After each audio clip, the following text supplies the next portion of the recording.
Roberta Zicari, consigliere comunale di Agrigento della Democrazia Cristiana, interviene oggi con una nota stampa sul rinnovo dell'amministrazione comunale agrigentina che avverrà nel 2026.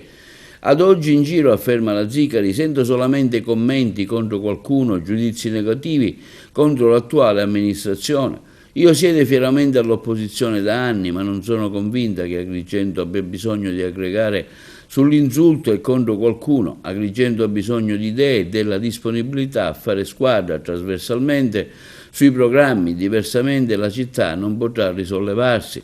Ad esempio, continua la Zicari, secondo me Agrigento riparte se puntiamo sul nostro litorale, su San Leone.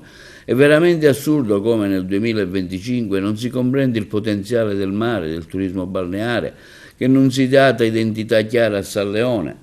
Per me una priorità di governo è sicuramente creare degli ampi parcheggi a servizio della frazione balneare, così da poter avviare una seria pedonalizzazione che porti i residenti e turisti a godere del porto, del lungomare, del viale delle Dune, per poter passeggiare, fare sport e vivere. Ovviamente servirà a stimolare il PUDM e potenziare i servizi sul litorale, docce, cestini, accessi per le persone con disabilità e ovviamente la pulizia e l'osservamento delle spiagge.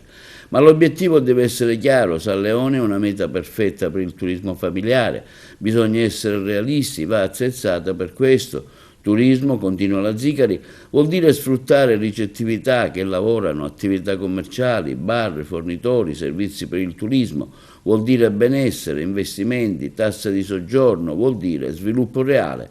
Chi ci sta lavorando trasversalmente per la città, quali sono le vostre priorità di governo?